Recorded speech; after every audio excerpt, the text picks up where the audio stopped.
കഴിഞ്ഞ വർഷം യുകെയിലേക്ക് നഴ്സിംഗ് പഠിക്കുവാനായി വന്ന 3 വിദ്യാർത്ഥികൾ. ഹായ്, ഞങ്ങൾ ബെഡ്ഫോർഡ്ഷയർ യൂണിവേഴ്സിറ്റിയില് +2 കഴിഞ്ഞിട്ട് ഡയറക്റ്റ് BSc അഡൽട്ട് നഴ്സിംഗ് പഠിക്കാൻ വന്ന പിള്ളേരാണ്. നാട്ടിൽ നിന്ന് ഇതുപോലെ ഞങ്ങളെ പോലെ ഇവിടെ വന്ന് പഠിക്കാൻ ആഗ്രഹമുള്ള പിള്ളേർക്ക് കുറച്ച് ഹെൽപ്ഫുൾ ആവുന്ന കുറെ ക്വസ്റ്റ്യൻസ് നമുക്കിവിടെ ഉണ്ട്. സ്റ്റുഡന്റ് വിസയിൽ ഇങ്ങോട്ട് വരാൻ ഇരിക്കുന്നവരോട് എന്താണ് പറയാനുള്ളത്? യൂണിവേഴ്സിറ്റിയില് ഫുൾ ടൈം മലയാളികളെയാണ് ഞങ്ങൾ കണ്ടോണ്ടിരുന്നത് മൊത്തം. അതിനെന്താ ഇംഗ്ലീഷ് പറയാ? നാട്ടിലെയും ഇവിടത്തെയും എഡ്യൂക്കേഷൻ വെച്ച് കമ്പയർ ചെയ്യുമ്പോ, പിന്നെ ഫുഡിന്റെ കാര്യം പറയുവാണെങ്കിൽ, പിന്നെ നെക്സ്റ്റ് ഇയർ ഫീസിന്റെ കാര്യം പറയുവാണെങ്കിൽ നല്ല തണുപ്പുള്ള. നമസ്കാരം.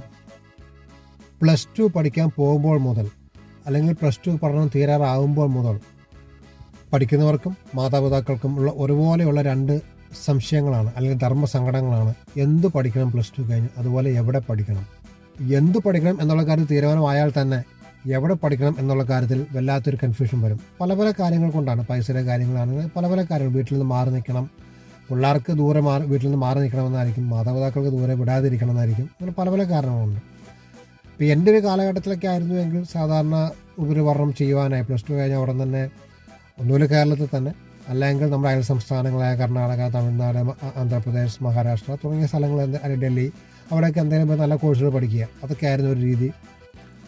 ഇന്നിപ്പോൾ കാലവും മാറി, തലമുറയും മാറി, ആളുകൾ ചിന്തിക്കുന്ന രീതി വരെ മാറി തുടങ്ങി. ഭയങ്കര ദീർഘവീക്ഷണമാണ് പഴയതിനേക്കാൾ എനിക്ക് തോന്നുന്നത്. +2 കഴിഞ്ഞാൽ നേരെ ഉന്നത വിദ്യാഭ്യാസത്തിനായി ഓസ്ട്രേലിയ, UK തുടങ്ങിയ വിദേശങ്ങളിൽ പോയി പഠിക്കുക. പഠിച്ചു കഴിയുമ്പോൾ തന്നെ അവിടെ തന്നെ ജോലി കിട്ടും എന്നുള്ള ധാരണയും കാര്യങ്ങളുമൊക്കെയാണ്. നല്ലതാണ്, നല്ലതല്ല എന്നല്ല പറയുന്നത്. ഞാനിപ്പോൾ പറഞ്ഞു വരുന്നത് അങ്ങനെ ചെയ്യുന്നതിൻ്റെ ഗുണങ്ങളും ദോഷങ്ങളും എന്തൊക്കെയാണ് അത് കണ്ടു നോക്കാം. അത് ഞാൻ പറയുന്നതിനേക്കാൾ നല്ലത് പഠിക്കുന്നവർ തന്നെ പറയുന്നതായിരിക്കും. കഴിഞ്ഞ വർഷം യുകെയിലേക്ക് നഴ്സിംഗ് പഠിക്കുവാനായി വന്ന 3 വിദ്യാർത്ഥികൾ, മേഘ, ലിൻഡ, ബെറ്റിന.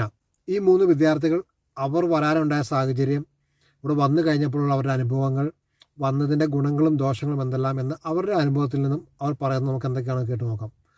പറഞ്ഞു വന്നപ്പോൾ കുറച്ച് നീണ്ടുപോയി വീഡിയോ, ക്ഷമിക്കുക. കുറയ്ക്കാൻ നോക്കിയതാണ്, പക്ഷേ അതിൽ ഒരു കാര്യങ്ങളും ഒഴിവാക്കാൻ പറ്റാത്തതാണ് എന്ന് തോന്നിയത് കൊണ്ട് തന്നെയാണ് ഞാൻ ഒട്ടും കട്ട് ചെയ്യാതെ മുഴുവൻ വീഡിയോയും ഉൾക്കൊള്ളിച്ചിരിക്കുന്നത്. അതുകൊണ്ട് മിസ് ചെയ്യാതെ നിങ്ങൾ കാണുക. കാരണം നിങ്ങൾ ഇങ്ങോട്ട് വരാൻ നോക്കുന്നവരാണെങ്കിൽ, അല്ലെങ്കിൽ നിങ്ങളുടെ മക്കളെ നിങ്ങൾ ഇങ്ങോട്ട് നോക്കുന്നുണ്ടെങ്കിൽ, അല്ലെങ്കിൽ നിങ്ങൾക്ക് അറിയാവുന്ന ആരെങ്കിലും ഇങ്ങനെ വിദേശത്തേക്ക് പോകാൻ നോക്കുന്നുണ്ടെങ്കിൽ അവർക്ക് വളരെ പ്രയോജനപ്രദമാകുന്ന ഒരു വീഡിയോ ആണിത്, ഉറപ്പായിട്ടും. അതുകൊണ്ട് മിസ് ചെയ്യാതെ മുഴുവൻ കാണുക.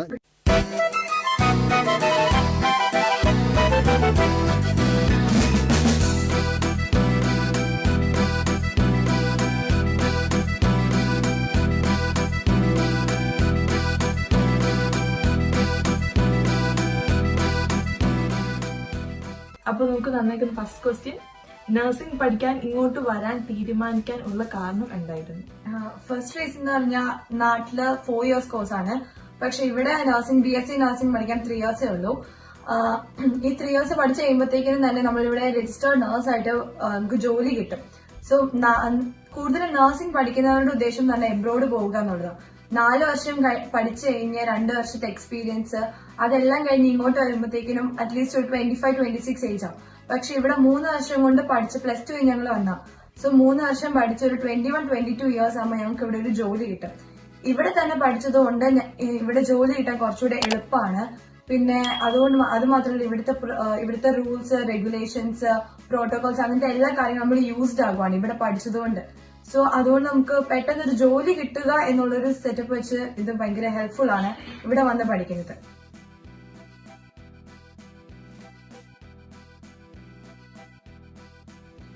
നാട്ടിൽ നിന്ന് വരുമ്പോൾ ഭയങ്കര പ്രതീക്ഷയോടെ വരുന്നത്. കാരണം വേറൊരു കൺട്രിയാണ്, നമ്മൾ ഒരിക്കലും പ്രതീക്ഷിക്കാത്ത ഒരു സമയത്ത് ഇങ്ങോട്ട് പോകുന്നു. ഭയങ്കര എക്സ്പെക്ടേഷൻസ് ആണ് നാട്ടിൽ നോക്കുമ്പോ.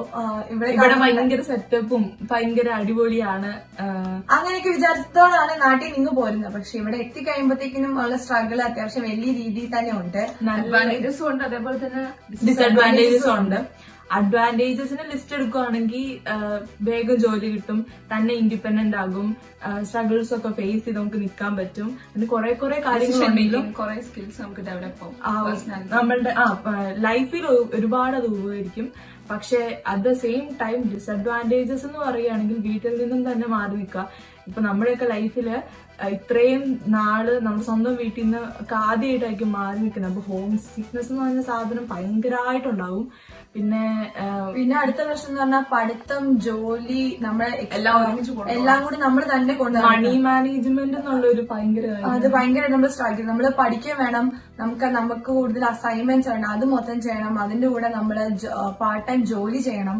അതെല്ലാം കൂടെ ഭയങ്കര സ്ട്രഗിൾ ആയിട്ട് നമുക്ക് തോന്നും. വന്നതിന് നമ്മൾ റിഗ്രറ്റ് ഒന്നും ചെയ്യണില്ല, പക്ഷെ ഒരുപാട് സ്ട്രഗിൾ ഉണ്ട്. നമ്മൾ എക്സ്പെക്ട് ചെയ്തതിനേക്കാളും ഭയങ്കരമായിട്ടുണ്ട്, ഭയങ്കര ഒരു ലെവലിൽ.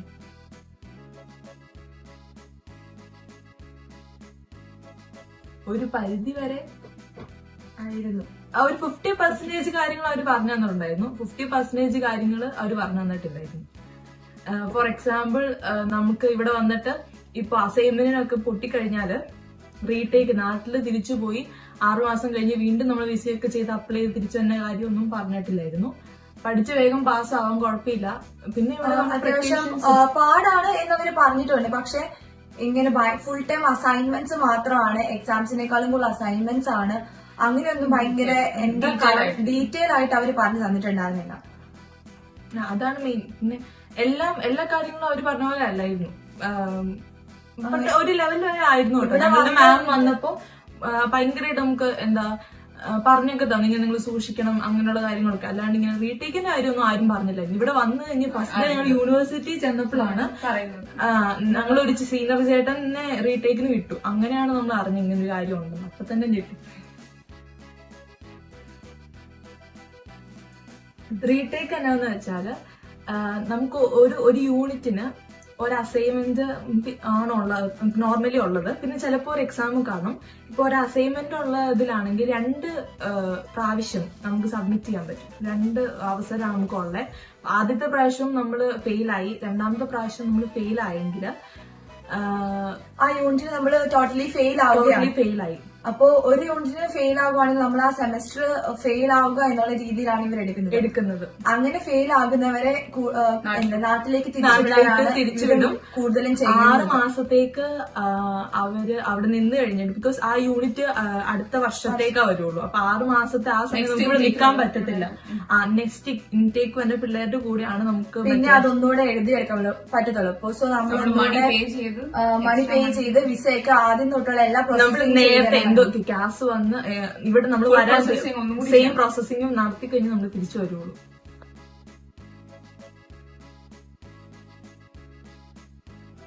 എനിക്ക് തോന്നുന്നത് ഇവിടുത്തെ സിസ്റ്റം കുറച്ചും കൂടി ഈസിയാണ്. നാട്ടിലത് കമ്പാരിറ്റീവ്ലി ഇവിടുത്തെ സിസ്റ്റമാണ് കുറച്ചുകൂടി ഈസി. കാരണം ഇവിടെ നമുക്ക് അവര് സ്റ്റെപ്പ് ബൈ സ്റ്റെപ്പ് എന്തൊക്കെയാ ചെയ്യേണ്ടത്. ഇപ്പൊ അസൈൻമെന്റിന്റെ കാര്യമാണെങ്കിലും എല്ലാവരും സ്റ്റെപ്പ് ബൈ സ്റ്റെപ്പ് നമുക്ക് പറഞ്ഞു തരും എങ്ങനെ ചെയ്യേണ്ടതെന്ന്.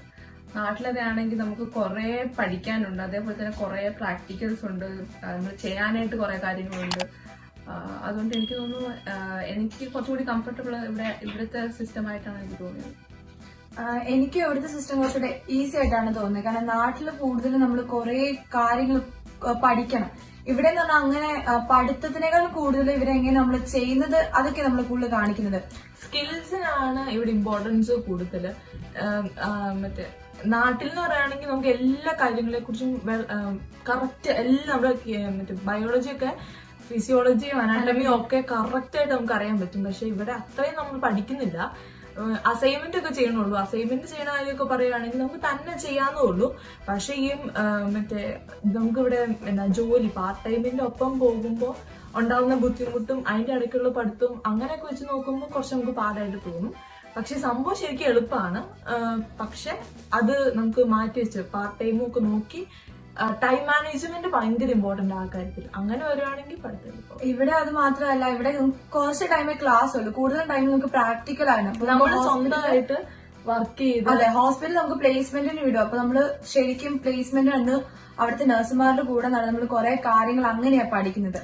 അല്ലാതെ കുറെ ക്ലാസ് എടുത്ത് നമ്മൾ ഇങ്ങനെയാണ് ഇങ്ങനെയൊക്കെയാണ് എന്നല്ല നമ്മള് കൂടുതലും ക്ലാസ്സിൽ നിന്നും പ്ലേസ്മെന്റിൽ നിന്നാണ് എക്സ്പീരിയൻസിൽ നിന്നാണ് നമുക്ക് കൂടുതലും പഠിക്കാൻ പറ്റുന്നത്. പിന്നെ നമ്മൾ സ്വന്തമായിട്ട് എല്ലാം തന്നെ നോക്കി തപ്പി കണ്ടുപിടിച്ച് പഠിക്കണം. നമ്മുടെ നാട്ടിൽ എന്ന് പറയുകയാണെങ്കിൽ കുറെ ബുക്കൊക്കെ തന്ന് ഇതൊക്കെ നമ്മള് സ്പൂൺ ഫീഡിങ് ആണ്, പഠിക്കണം എന്ന് പറഞ്ഞ് മസ്റ്റ്. പക്ഷെ ഇവിടെയുള്ളതെന്ന് പറയുകയാണെങ്കിൽ ഓവറോൾ ഇത്രയും കാര്യങ്ങളുള്ളൂ. പക്ഷെ കുറെ കാര്യങ്ങള് നമ്മൾ തന്നെ വായിച്ചും തേടി അന്വേഷിച്ച് കണ്ടുപിടിക്കണം. ആരും നമുക്ക് പറഞ്ഞു തരാനില്ല. ഞങ്ങളുടെ രണ്ടുപേരുടെയും കാര്യം പറയുകയാണെങ്കിൽ ഞങ്ങൾ രണ്ടുപേരും വന്ന സമയത്ത് ഭയങ്കര എക്സൈറ്റ്മെന്റ്, ഞങ്ങൾ സെയിം ഏജൻസിന്ന് വന്നേ, ഭയങ്കര എക്സൈറ്റ്മെന്റും ഭയങ്കര കാര്യങ്ങളൊക്കെ ആയിരുന്നു. അത് കഴിഞ്ഞ് അതിൽ നിന്നൊക്കെ മാറി റിയാലിറ്റിയിലേക്ക് വന്നപ്പോ പിന്നെ ജോലി തപ്പാനുള്ള പ്രശ്നങ്ങളും കാര്യങ്ങളൊക്കെ ആയി. ജോലി കിട്ടാനും അങ്ങനെ ഭയങ്കര പ്രശ്നം. അതിന്റെ ഇടയ്ക്ക് കൊറോണയും കൂടെ തുടങ്ങിയപ്പോ മൊത്തത്തിൽ ഭയങ്കര സ്ട്രഗ്ലിംഗ് ആയിരുന്നു. വീട്ടിൽ നിന്ന് നമുക്ക് പൈസ അയച്ചു തരേണ്ടി വന്നു. അതെ, ഇവിടെ ആദ്യം ഞങ്ങൾ വന്നപ്പോ ഞങ്ങളോട് പറഞ്ഞു വെച്ചാൽ ഇവിടെ പെട്ടെന്ന് ജോലി കിട്ടും, പിന്നെ വീട്ടുകാരോട് പൈസ ചോദിക്കേണ്ടി വരത്തില്ല, അങ്ങനെയൊക്കെ പറഞ്ഞ് ഞങ്ങൾ ഇവിടെ എത്തിയത്. പക്ഷെ ഇവിടെ എത്തി ഞങ്ങളുടെ എക്സൈറ്റ്മെന്റ് ഫേസ് എല്ലാം കഴിഞ്ഞ് റിയാലിറ്റി ആയിട്ടുള്ള ഫേസിലേക്ക് അങ്ങ് ചെന്നപ്പോ ഭയങ്കര പ്രശ്നമായിരുന്നു. ജോലി കിട്ടിയില്ല, കൊറോണ തുടങ്ങിയപ്പോ ഒന്നും പറ്റാത്തൊരവസ്ഥയാണ്. വീട്ടിൽ തന്നെ കുറെ നാൾ ഇരിക്കേണ്ടി പിന്നെ നമുക്ക് ഭയങ്കര ഹെൽപ്പിംഗ് ഹാൻഡ്സും അങ്ങനെ സെറ്റപ്പ് ഒന്നും ഇല്ലായിരുന്നു. നമ്മള് തന്നെ വീട്ടിൽ നിന്ന് തന്നെ വന്നുകൊണ്ട് ഇപ്പൊ ജോലി കണ്ടുപിടിക്കാൻ ഭയങ്കര പാടായിരുന്നു. എന്റെ കേസ് ഭയങ്കര ഡിഫറെന്റ് ആയിരുന്നു. എനിക്കിവിടെ എന്റെ അങ്കിൾ ഇവിടെ ഉണ്ട്, അപ്പം എന്റെ അങ്കിൾ ഉണ്ടായിരുന്നു എനിക്ക് ഹെൽപ്പ് ചെയ്യാനായിട്ട്. സോ എന്റെ കേസ് ഇവിടെ നിന്നും നല്ല ഡിഫറെന്റ് ആയിരുന്നു. കാലാവസ്ഥയെ പറ്റി പറയുകയാണെങ്കിൽ ഇപ്പൊ ഈ ഡിസംബർ, ജനുവരി, ഫെബ്രുവരി ടൈമിൽ നല്ല തണുപ്പുള്ള ടൈമാണ്. ഈ ഇപ്പൊ നമ്മൾ അതിനെ പറ്റിയ വിന്റർ ക്ലോത്തിങ്ങും എല്ലാം ഉണ്ടെങ്കിൽ നമുക്ക് ടു സർട്ടൻ എക്സ്റ്റെന്റ് വരെ നമുക്ക് തണുപ്പ് റെസ്റ്റ് ചെയ്ത് നിൽക്കാം. പിന്നെ ഈ നാട്ടിൽ നിന്ന് പെട്ടെന്ന് ഇങ്ങോട്ട് വരുമ്പോഴത്തേക്കും നമുക്ക് അതിൻ്റെതായ ബുദ്ധിമുട്ടുകൾ എന്തായാലും ഓഫ് കോഴ്സ് കാണും. സോ നമുക്ക് അഡ്ജസ്റ്റ് ആയി വരും അത്.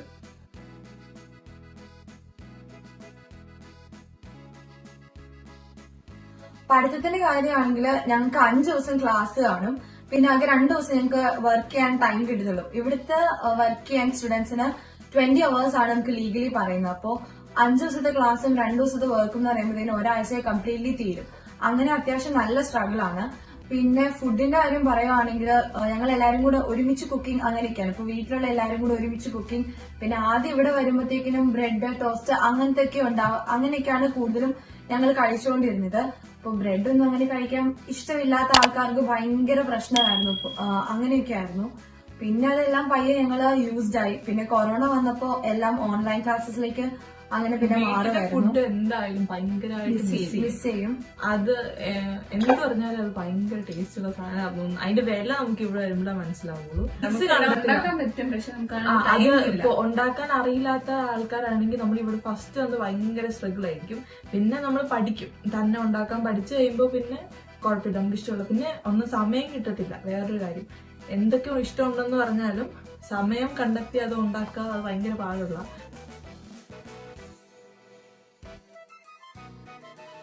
പിന്നെ നെക്സ്റ്റ് ഇയർ ഫീസിന്റെ കാര്യം പറയുകയാണെങ്കിൽ ഒരു 20% ഫീസ് നമ്മൾ ഭയങ്കരമായിട്ട് അത്രയും കഷ്ടപ്പെട്ട് ഇന്ന് ചെയ്യുവാണെങ്കിൽ ഉണ്ടാക്കാൻ പറ്റും.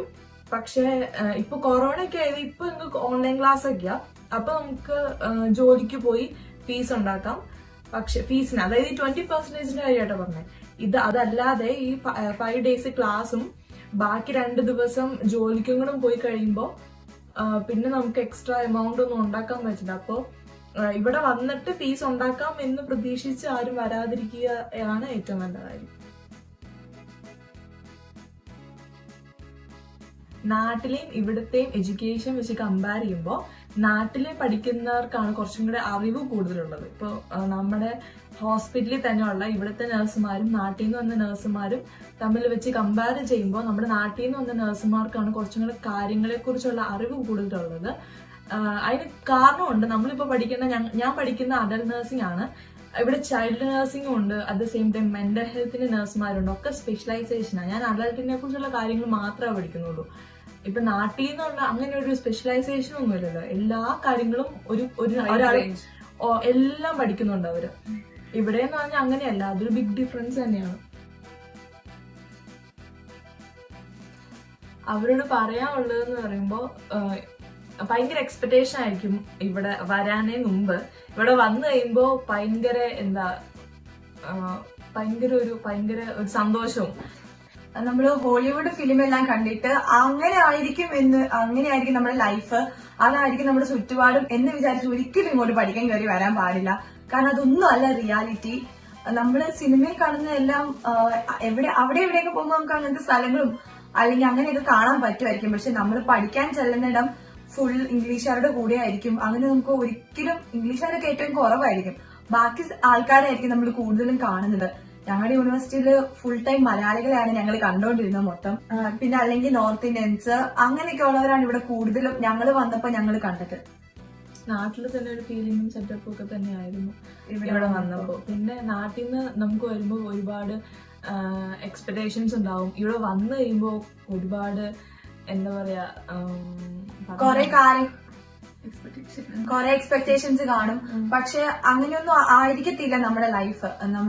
റിയാലിറ്റി ഫേസിലേക്ക് നമ്മൾ ശരിക്കും വന്നു കഴിയുമ്പോ നമ്മൾ കുറെയൊക്കെ സ്ട്രഗിൾ ചെയ്യും. പഠിത്തത്തിന്റെ കാര്യമാണെങ്കിലും ജോലിയുടെ കാര്യമാണെങ്കിലും അങ്ങനെയല്ല. എല്ലാ കുക്കിംഗ് ആണെങ്കിൽ തന്നെ നമുക്കിപ്പം കുക്കിംഗ് ഒന്നും നമുക്ക് ട്വൽത്തും സ്കൂളിൽ കഴിഞ്ഞ് വരുന്ന സ്റ്റുഡൻസ് ആയിരിക്കും വേണ്ടി വരുന്നത്. അപ്പൊ അവർക്കെല്ലാം കുക്കിങ്ങും അങ്ങനത്തെ കാര്യങ്ങളൊക്കെ അറിയണമെന്നില്ല. സോ അവരൊക്കെ കുറെ സ്ട്രഗിൾ ചെയ്യും. എന്തായാലും കോപ്പ് ആവും, അത്രേ ഉള്ളൂ. പഠന രീതിയോടും അങ്ങനെ തന്നെയാണ് കോപ്പ് ആവുന്നത്. ആദ്യം അസൈൻമെന്റ് ചെയ്യാനൊക്കെ നമുക്ക് ഒരുപാട് കഷ്ടപ്പെടും. പിന്നെ നമുക്ക് പേഴ്സണൽ ട്യൂട്ടേഴ്സ് ഒക്കെ ഉണ്ട്, അവരോട് ഹെൽപ്പിംഗ് ഹാൻഡ് കൊണ്ടുകൊണ്ട് അവര് നല്ല ഹെൽപ്ഫുൾ ആണ്.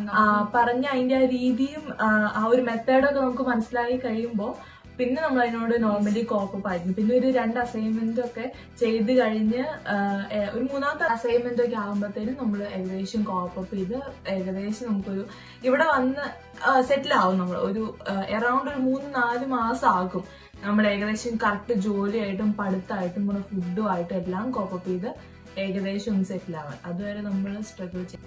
UK +2 കഴിഞ്ഞ് പഠിക്കാൻ വരികയാണെങ്കിൽ അതിൻ്റെ ഗുണങ്ങളും ദോഷങ്ങളും എന്തൊക്കെയാണ് എന്ന ചെറിയൊരു ഐഡിയ നിങ്ങൾക്ക് കിട്ടിക്കാണും. ഇത്രയും പറഞ്ഞപ്പോൾ ഒരു കാര്യം കൂടി ഞാൻ പറയട്ടെ. എൻ്റെ ഒരു പേഴ്സണലായിട്ട് ഞാൻ പറയുകയാണെങ്കിൽ ഞാൻ അതിനെ എൻകറേജ് ചെയ്യും. പക്ഷേ ചെയ്യുമ്പോൾ ശ്രദ്ധിക്കേണ്ട കാര്യങ്ങൾ, പ്രത്യേകം ശ്രദ്ധിക്കേണ്ട കാര്യം, നിങ്ങൾ സെലക്ട് ചെയ്യുന്ന കോഴ്സ് അത് വളരെ ഇമ്പോർട്ടൻ്റ് ആയിരിക്കണം. കാരണം നിങ്ങൾ ഏതെങ്കിലും ഒരു കോഴ്സ് ഉഡായിപ്പിൽ ചെയ്യാൻ വേണ്ടി 1 വർഷത്തെ കോഴ്സോ അല്ലെങ്കിൽ 6 മാസത്തെ കോഴ്സ് ചെയ്ത് അല്ലെങ്കിൽ ഒരു കോഴ്സ് അങ്ങനെ ചെയ്ത് UK പഠിക്കാൻ വരണം എന്നുള്ള ആഗ്രഹം മാത്രം പഠിക്കാൻ വന്നൊരു കാര്യമല്ല. ശ്രദ്ധിക്കേണ്ട കാര്യം, ഇവിടെ വന്നു കഴിഞ്ഞാൽ ആ പഠിത്തം കഴിഞ്ഞാൽ നിങ്ങൾക്ക് ഇവിടെ നിൽക്കാൻ സാധിക്കുമോ, സ്റ്റേ ബാക്ക് കൂടാതെ. സ്റ്റേ ബാക്ക് ഇപ്പോൾ 2 വർഷമുണ്ട്, പക്ഷേ അതിനേക്കാൾ ഉപരി നിങ്ങൾക്ക് വർക്ക് പെർമിറ്റ് കിട്ടാൻ സാധ്യതയുണ്ടോ, ആ ഒരു സാധ്യത മുന്നിൽ കണ്ട് വേണം കോഴ്സ് തിരഞ്ഞെടുക്കാൻ. അതാണ് പ്രത്യേകം ശ്രദ്ധിക്കേണ്ട കാര്യം. ആ കാര്യത്തിലും ഇവിടുത്തെ കാര്യങ്ങൾ മറിഞ്ഞുകൊണ്ടിരിക്കും. നിലവിലത്തെ സാഹചര്യത്തിൽ അതിൽ ഏറ്റവും സാധ്യതയുള്ള കോഴ്സുകൾ എന്ന് പറയുന്നത് മെഡിക്കൽ സൈഡിലുള്ള കോഴ്സുകളാണ്. അതിൽ തന്നെ നഴ്സിംഗ് ആണ് എവർഗ്രീൻ പ്രൊഫഷൻ എന്ന് പറയുന്നത്. ആ ഒരു കാര്യത്തിൽ നിലവിലത്തെ സാഹചര്യം വെച്ചിട്ട് മുന്നോട്ട് പോകുന്തോറും ഒരുപക്ഷെ അവർക്ക് ആവശ്യത്തിന് ആളെ ആയിക്കഴിഞ്ഞാൽ പിന്നെ അവർ കുറയ്ക്കും. പക്ഷേ അങ്ങനെ ഉടനെ ആകും എന്ന് എനിക്ക് തോന്നുന്നില്ല. അതുകൊണ്ട് ആ ഒരു കാര്യം ഞാൻ കൂടുതൽ പറയണം എന്ന് തോന്നി. ബാക്കിയെല്ലാം നിങ്ങൾ ആലോചിച്ച് തീരുമാനിക്കുക. ഇതുവരെ പഠിക്കാൻ വരുന്ന കാര്യവും നിങ്ങൾ ഈ ഒരു കേട്ടുകൊണ്ട് ചാടിക്കയറി ഇറങ്ങാൻ ശ്രമിക്കരുത്. സാമ്പത്തികം എന്ന് പറയുന്ന ചില്ലറ കാര്യമല്ല. നിങ്ങൾക്ക് കുട്ടികൾ പറയുന്നത് കേട്ടപ്പോൾ മനസ്സിലാക്കി കാണും ഫീസൊക്കെ ഉണ്ടാക്കുന്നതിനെ പറ്റിയിട്ട്. ഒരു 20% വരെ മാത്രമേ ഫീസ് നമുക്ക് ഇവിടുന്ന് ജോലി കഷ്ടപ്പെട്ടുണ്ടാക്കിയാലും ചെയ്യാൻ സാധിക്കുകയുള്ളൂ. ബാക്കി പൈസ നമ്മൾ തന്നെ കണ്ടുപിടിക്കണം. അതുകൊണ്ട് ആലോചിച്ചതിന് ശേഷം മാത്രം ഇറങ്ങി പുറപ്പെടുക എന്ന് മാത്രമേ എനിക്ക് പറയാനുള്ളൂ. അപ്പോൾ നിങ്ങൾക്ക് ഈ വീഡിയോ ഇഷ്ടപ്പെട്ടു എന്ന് ഞാൻ വിചാരിക്കുന്നു. ഇത് നിങ്ങൾക്ക് ഞാൻ പറഞ്ഞതുപോലെ നിങ്ങൾക്ക് അറിയാവുന്ന ആരെങ്കിലുമൊക്കെ നിങ്ങൾ ശ്രമിക്കുന്നുണ്ടെങ്കിൽ, അല്ലെങ്കിൽ +2 വിദ്യാഭ്യാസം നടത്തിക്കൊണ്ടിരിക്കുന്ന വിദ്യാർത്ഥികൾ അല്ലെങ്കിൽ അവരുടെ മാതാപിതാക്കൾ എന്നുള്ളവർക്ക് എത്തിച്ചു കൊടുക്കുക. കാരണം മിക്കവാറും ഒരുപക്ഷെ ആരും തന്നെ പറയത്തില്ല, മനസ്സിൽ ഇങ്ങനെ പ്ലാൻ ഉണ്ടാവും, അപ്പോൾ അതിൻ്റെ കാര്യങ്ങൾ അറിയണമെന്നുണ്ടാവും. അതുകൊണ്ട് അങ്ങനെയുള്ള ആളുകൾക്ക് നിങ്ങൾ എത്തിച്ചു കൊടുക്കുക കഴിയുമെങ്കിൽ, അവർക്ക് പ്രയോജനമാകുന്നുവെങ്കിൽ. ഞങ്ങൾ ഇവിടെ കുറച്ച് മുമ്പ് പറഞ്ഞ കാര്യങ്ങളൊക്കെ ആർക്കെങ്കിലും ഒക്കെ ഹെൽപ്ഫുൾ ആകുമെന്ന് ഞങ്ങൾ പ്രതീക്ഷിക്കുന്നു, വിശ്വസിക്കുന്നു. അപ്പോ ഓൾ ദ ബെസ്റ്റ്. ഞങ്ങൾ ബെഡ്ഫോഴ്ഡ് യൂണിവേഴ്സിറ്റിയിലെ നഴ്സിംഗ് സ്റ്റുഡൻസ് ആണ്. Okay, by.